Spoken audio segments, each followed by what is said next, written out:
FC Asian কাপের বাছাইয়ের ম্যাচে সিঙ্গাপুরের কাছে 2-1 গোলে হেরে গেছে বাংলাদেশ। যদিও দুরন্ত ফুটবল উপহার দিয়েছে হামজা শমিত, তারিক কাজিরা। বাংলাদেশ একটা নিশ্চিত পেনাল্টি পায়নি, নয়তো সিঙ্গাপুরের সাথে ড্র নিয়ে মাঠ ছাড়তে পারত বাংলাদেশ দল। রহমান পেয়ার রিপোর্ট। ফাহমিদুল ইসলাম এবং শাকিল আহাদ যেন প্রথম 20 মিনিটের প্রতিচ্ছবি। সিঙ্গাপুরের রক্ষণে বারবার হানা দিয়েছেন, সুবর্ণ সুযোগ তৈরি করেছেন, কিন্তু গোল যেন মরিচিকা, অধরা। রাকিব হোসেন সুযোগ কাজে লাগাতে পারেননি। সিঙ্গাপুরও সমান তালে লড়েছে। অতর্কিত আক্রমণে দুটি বিদ্যুতের ঝলক দেখিয়েছে। মনে হচ্ছিল যে কোনো মুহূর্তে স্কোর লাইন বদলে যাবে, কিন্তু না, তারাও গোলের তালা খুলতে পারেনি। প্রথম 20 মিনিট স্কোর লাইন 0-তে স্থির। গোল পেতে পারত বাংলাদেশ ও সিঙ্গাপুর দুই দলই, কিন্তু বক্সের মধ্য থেকে সিঙ্গাপুরের অধিনায়কের বাঁ প্রান্ত থেকে নেয়া শট ফিরিয়ে দিয়েছেন মিতুল মার্মা। ফুটবলের বিশাল ক্যানভাসে শমিত সোম এক শিল্পী। প্রথমার্ধে অন্তত 5 বার তার পা থেকে বেরিয়েছে অসাধারণ সব তুলির টান, আক্রমণের সূক্ষ্ম বুনন। তার বাড়ানো পাসগুলো ছিল নিখুঁত, মাপা আর ক্ষুরধার, কিন্তু রাকিব সঠিক সময়ে পা ছোঁয়াতে পারেননি। বাংলাদেশ লক্ষ্য ভেদ করতে না পারলেও সিঙ্গাপুর প্রথমার্ধে জালের দেখা পেয়েছে। ম্যাচের 44 মিনিটে বাংলাদেশের রক্ষণে ঢুকে পড়ে সিঙ্গাপুর। শট নেন সিঙ্গাপুরের সং উই ইয়াং। অনেক দূর থেকে দৌড়ে এসে গোল বাঁচানোর চেষ্টা করেছিলেন হামজা চৌধুরী, কিন্তু পারেননি। প্রথমার্ধ শেষে 1-0 গোলে পিছিয়ে বাংলাদেশ। 59 মিনিটে ব্যবধান দ্বিগুণ করে সিঙ্গাপুর। স্কোরার ইহসান ফান্দি সুযোগের পর সুযোগ নষ্ট করে অবশেষে গোলের দেখা পেলেন রাকিব হোসেন। হামজা চৌধুরীর বানিয়ে দেয়া বল থেকে সিঙ্গাপুরের গোলকিপারকে বোকা বানালেন। ম্যাচে ফিরতে একের পর এক আক্রমণ করতে থাকে লাল সবুজের প্রতিনিধিরা। সিঙ্গাপুর কোণঠাসা। ম্যাচের শেষ দিকে ডি বক্সের ভেতর ফাহিমকে অবৈধভাবে ফেলে দেন সিঙ্গাপুরের ডিফেন্ডার, তবে রেফারি পেনাল্টির বাঁশি বাজাননি। দুর্ভাগ্য বাংলাদেশের। জান প্রাণ উজাড় করে দিয়েছেন হামজা চৌধুরী, তিনিও বাংলাদেশকে সমতায় ফেরাতে পারেননি। ম্যাচের একেবারে শেষ মুহূর্তে তারিক কাজির শক্তিশালী হেডার ঠেকিয়ে দেন সিঙ্গাপুরের গোলকিপার। দুরন্ত ফুটবল উপহার দিলেও এফসি কাপের বাছাই পর্বের ম্যাচে সিঙ্গাপুরের কাছে 2-1 গোলে হেরে গেল বাংলাদেশ। রহমান পেয়ার, 71। হারে মোটেও হতাশ নয় বাংলাদেশ, তারা পরের ম্যাচে ঘুরে দাঁড়াবে। দর্শকরা বলছেন এই ম্যাচের স্কোর লাইনে সব শেষ নয়, বরং শুরু নতুন এক বাংলাদেশের। স্টেডিয়াম পাড়ার মতো গণজোয়ার নেমেছিল ধানমন্ডির ফ্যান জোনেও। সেখানে কিংবা অন্য কোথাও আবারও ফুটবলারদের জন্য গলা ফাটাতে চায় তারা। খালিদ জামিলের রিপোর্ট। উদ্বেগ আর উৎকণ্ঠায় কাটে সময়। টানটান উত্তেজনার মাঝে 2-0-তে পিছিয়ে গেল বাংলাদেশ। আনন্দের স্ফুরণ হতাশায় রূপ নেয়, তারপরেও ঠিক যেন হতাশ হতে চায় না ধানমন্ডির রবীন্দ্র সরোবরের প্রতিটি ধূলিকণা। পরের ম্যাচগুলো তো আমরা ভালো খেলার চেষ্টা করব। আগামীতে আমাদের আরো প্লেয়ার আসতেছে, কিউবা মিশেল আসতেছে, আমাদের দলে আরো ভারপ্রাপ্ত প্লেয়ার আসবে। ইনশাল্লাহ আগামীতে আমরা জয়লাভ করবো আরো বড় বড় টিমের সাথে। ইনশাল্লাহ ভালো খেলবো, আমাদের আরো প্লেয়ার আসবে বাংলাদেশে, ওদেরকে নিয়ে ইনশাল্লাহ আমরা ভালো একটা টিম হবে। হতাশ এতক্ষণ ছিলাম না, লাস্টের গোলটা যখন দিছে তখন হতাশ হয়েছে। লাস্টের গোলটা হওয়ার কথা ছিল না। তারপর গোল হয়। হামজার টোকা থেকে রাকিব ফিনিশটা করতে পারেন শেষ পর্যন্ত। রাকিবের আহ্বানে আবারও জেগে উঠতে চায় গ্যালারি, কিছুটা জেগে ওঠে ফ্যান জোনও। আশাবাদী হয় এই ম্যাচ না হোক, তার পরের ম্যাচ কিংবা তারও পরের কোনো এক খেলার জন্য উল্লাসটা জমা থাকে ভালোবাসাগুলো। কারণ হামজা শমিত সোমরা হয়তো এদিন জয় এনে দিতে পারেননি, কিন্তু আভাস দিয়েছেন উজ্জ্বল এক ফুটবলময় আগামী। মোটিভেশন যেভাবে আরো উন্নত হচ্ছে, এবার যত আমরা সামনে যাব আমরা আরো ইনশাল্লাহ অনেক ভালো করব। রাকিবের খেলা দেখলাম, ভালোই খেলছে। আমি আসলে সবাইকে চিনি না, কিন্তু খেলাটা আসলে দেখতে ভালো লাগে, এনজয় করি অনেক। এখানে আসলাম কারণ দেখলাম এখানে অনেক ভিড় হয়ে আছে, অনেক মানুষের সঙ্গে দেখলে আরো বেশি অ্যাপ্লস করতে পারবো। আমরা বাসাতেই খেলাটা দেখছিলাম, কিন্তু এখানের এত ক্রাউডের এত হইচই উচ্চিৎকার শুনে আমরা আসলে হাফ টাইমের সময় বাইরে হয়ে আসছি খেলাটা দেখার জন্য, যে সবার সাথে মিলে যাতে খেলাটা দেখি। আগে যে এক জায়গায় জড়ো হয়ে যেত, ওই টাইপের আর খেলা নেই। এখন হলো সে মাথায় বলটা নিয়ে মাথা ঘুরায়, দেখে চারদিকে যে কারকে বলটা পাস করা যায়। এটা একটা বড় অ্যাচিভমেন্ট। ফুটবল বেশি ভালো লাগে না ক্রিকেট বেশি ভালো লাগে? ফুটবল। কেন ফুটবল কেন ভালো লাগে? আমার প্রিয় খেলা বাংলাদেশের কার খেলা ভালো লাগে? হামজা। দিন শেষে পরাজিতদের কাতারে থেকেই মাঠ ছাড়ে হামজার দল। সান্ডারল্যান্ডের কাছে শেফিল্ড ইউনাইটেড যেদিন প্রিমিয়ার লিগে ওঠার সুযোগ হাতছাড়া করেছিল, মিস্টার চৌধুরীকে হয়তো মেনে নিতে হলো তেমনই কোনো এক ভাগ্যকে। আরও একবার ঘরের মাঠে এসে আরও একটা পরাজয়ের বেদনা যেন বিষ হয়ে বিঁধল পুরো বাংলাদেশের বুকে। বাংলাদেশ কি শেষ পর্যন্ত পার হতে পারবে কোয়ালিফায়ার বাধা? শেষ পর্যন্ত হামজা সমিত সোমরা কি জায়গা করে নিতে পারবে 2027 সালে সৌদি আরবের মূল পর্বে? সেই ইকুয়েশনটা এখনই মেলানো যাচ্ছে না, এখনই পরিষ্কারভাবে বলা যাচ্ছে না সবকিছু। তবে এটা পরিষ্কার যে আমার পেছনে যে শত শত মানুষ রয়েছে তাদের সবাইকে হামজা সমিত সোমরা যেখানেই খেলুক, যেভাবেই খেলুক, যেই ম্যাচই খেলুক, তাদেরকে সঙ্গে পাবে। পুরো বাংলাদেশ এই ফুটবলারদের সঙ্গে রয়েছে। খালিদ জামিল, ৭১, ঢাকা। সিঙ্গাপুরের বিপক্ষে ম্যাচটা হেরে গেছে বাংলাদেশ, কিন্তু তারপরও সমর্থকরা কেউই হতাশ নন। তারা প্রত্যেকে বলছেন এই বাংলাদেশ ঘুরে দাঁড়াবে। স্টেডিয়ামে এই মুহূর্তে আছেন আমাদের সহকর্মী অর্ণব বাপি, তার কাছ থেকে সবশেষ পরিস্থিতি জানতে চাই। অর্ণব, আপনি আছেন সেখানে। আমরা দেখেছি বাংলাদেশের যখন ম্যাচ শেষ হয়ে গেছে, বাংলাদেশ হেরে গেছে, কিন্তু সমর্থকরা গ্যালারি থেকে বাংলাদেশ বাংলাদেশ বলে স্লোগান দিচ্ছিলেন। তার মানে বোঝাই যাচ্ছে বাংলাদেশের পারফরমেন্সে তারা খুশি এবং তারা ঘুরে দাঁড়াতে প্রস্তুত। সেই অনুপ্রেরণাটা তারা দিয়ে যাচ্ছে। আপনার সাথে ম্যাচ শেষে অনেকের কথা হয়েছে, কি কথা হয়েছে? সমর্থকরা বা যারা বাফুফে সংশ্লিষ্ট আছে তারা আসলে কি বলছে ম্যাচ নিয়ে?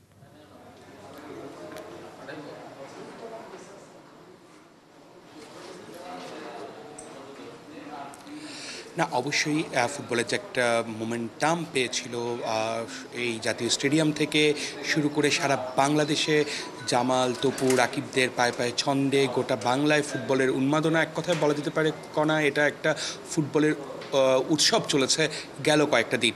যেভাবে গণমাধ্যমগুলো ফুটবলের প্রচার করেছে এবং বিভিন্ন সময় প্লেয়ারদের বিভিন্ন ফুটেজ, ইন্টারভিউ এবং সব কিছু মিলিয়ে যেদিন থেকে ক্যাম্প শুরু হয়েছে জাতীয় ফুটবল দলের এশিয়ান কাপ বাছাইয়ে, তখন থেকেই গোটা বাংলাদেশ জুড়েই কিন্তু একটা উন্মাদনা ছিল। কারণ এই উন্মাদনার পেছনে যথেষ্ট কারণ আছে। 31 তারিখ থেকে ফুটবলারদের ক্যাম্পের রিপোর্টিং হয়, তারপর একে একে যে সুপারস্টারগুলো বাংলাদেশে আসে, সবার আগে আসে ফাহমিদুল, তারপর আসে হামজা চৌধুরী, তারপর সমিত সোম। তো এই বাংলাদেশে এরকম তারকা ফুটবলারদের নিয়ে এশিয়ান কাপ বাছাই পর্বে, যেখানে ভারতের মাটিতে ভারতের সঙ্গে ড্র করেছে, সেখানে ঘরের মাটিতে সিঙ্গাপুরের বিপক্ষে বাংলাদেশ জিতবে, এর আগে সংবাদ সম্মেলন বা বিভিন্ন সময় ফুটবলারদের কথায় সেটাই কিন্তু সবার মনে হয়েছে যে বাংলাদেশ একটা দারুণ ফুটবল উপহার দেবে। এবং আপনি যেটা বলছিলেন একটু আগে যে হারার পরেও দর্শক সমর্থকদের গ্যালারিতে বাংলাদেশ বাংলাদেশ চিৎকার, এই চিৎকারটাই কিন্তু বলে দিচ্ছে যে বাংলাদেশ কিন্তু খারাপ ফুটবল খেলেনি। আগে যেরকমভাবে ফিফা র্যাঙ্কিংয়ে এগিয়ে থাকা দলগুলোর সাথে যেভাবে লড়তো, সেই পরাজয়গুলো দেখলে স্টেডিয়ামমুখী হতো না অনেক মানুষ। কিন্তু আজকে যে এই জাতীয় স্টেডিয়ামে পুরো কানায় কানায় পরিপূর্ণ ছিল, সবাই কিন্তু সেই খেলাটা উপভোগ করেছে। এবং আপনি নিজেও ম্যাচটা দেখেছেন এবং আপনিও বলতে পারবেন আজকে ফুটবলারদের যে বডি ল্যাঙ্গুয়েজ ছিল মাঠে, যখন তারা ম্যাচের আগে যে ওয়ার্ম আপটা করতে এসেছে, সেই ওয়ার্ম আপের সময় থেকে ম্যাচে সবার মধ্যেই কিন্তু মানে এক ধরনের পজিটিভ বিষয় কিন্তু লক্ষ্য করা গেছে। কিন্তু মাঠের ফুটবলে যখন তারা সিঙ্গাপুরের মতো দলগুলোর সঙ্গে লড়েছে, ওদের হচ্ছে অ্যাটাকিং থার্ড যেটা আছে ফরওয়ার্ড, ওদেরকে রুখতে কিন্তু তপু, বর্মন, তারেক কাজীদের প্রচণ্ড কষ্ট করতে হয়েছে। আপনি দেখবেন তারেক কাজী একাধিকবার কিন্তু মানে ইনজুর্ড হয়েছে এবং সব রকমের চেষ্টা করেছে এবং প্রথমার্ধের প্রায় 40 মিনিট পর্যন্ত কিন্তু সিঙ্গাপুরকে আটকে রেখেছিল। এবং উল্টো দিকে একেবারে আমরা দেখেছি প্রথমার্ধের একেবারে শেষ সময়ে বাংলাদেশ দল গোলটা হজম করে। অর্ণব, আমরা যদি একটু দেখি যে বাংলাদেশ কি আসলে হোম গ্রাউন্ডের প্রেশারটা অনেক বেশি নিয়ে ফেলেছিল কিনা। আমরা একদম দেখেছি শুরু থেকেই বেশ প্রেসিং করে খেলছিল, কিন্তু আবার ইনজিওর্ড হচ্ছিল, আপনি নিজেও বলছিলেন। এই প্রেশারটা কি বাংলাদেশের উপর একটু বেশি করে আসলে চেপে বসেছিল কিনা, এবং শেষের দিকে একটা নিশ্চিত পেনাল্টি বাংলাদেশ পাওয়ার কথা সেটাও পায়নি। বা পুরো ম্যাচ জুড়েই যদি বলি, রেফারির কোনো সিদ্ধান্ত আসলে আলটিমেটলি বাংলাদেশের পক্ষে যায়নি। এই ব্যাপারটা কিভাবে নিয়ে আসলে বিশ্লেষকরা কি বলছেন?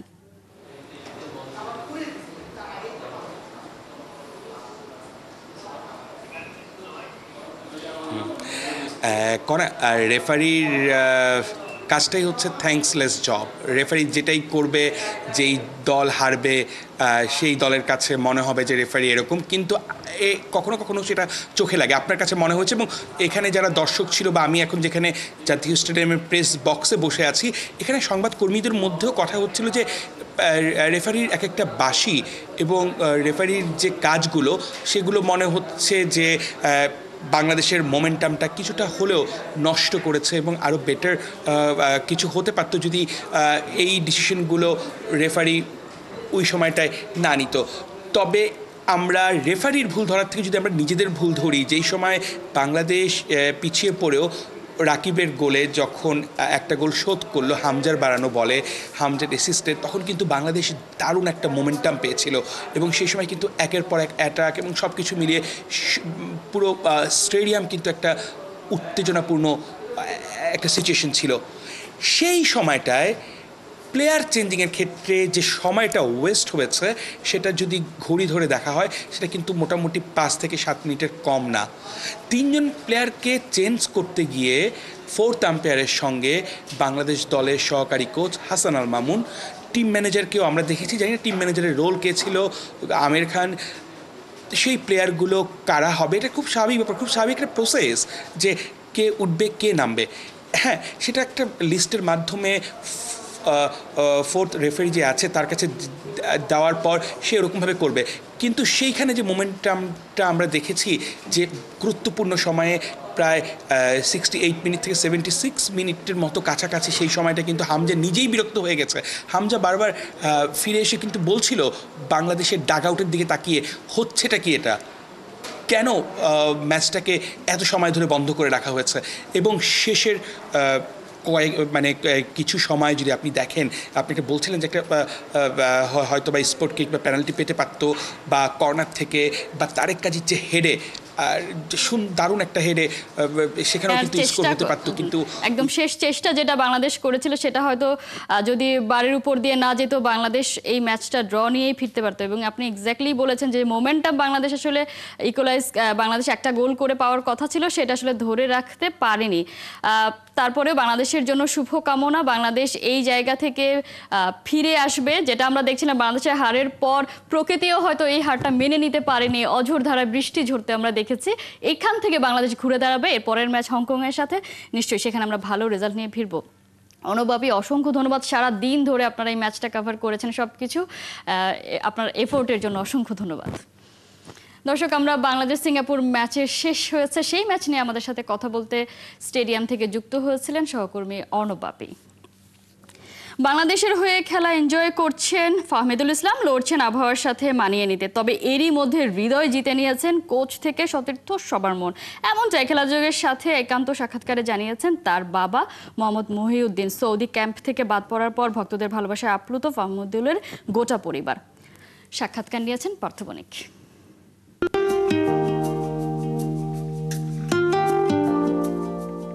সামান্যর জন্য পয়েন্ট হাত ছাড়া জেতা ম্যাচ, একাধিক সুযোগ ক্রিয়েট করেও দিন শেষে হার নিয়ে সন্তুষ্ট থাকা বাংলাদেশ সিঙ্গাপুরের কাছে 2-1 গোলে ম্যাচ হেরেছে। তবে এই ম্যাচে নজর কেড়েছেন ফাহমিদুল ইসলাম।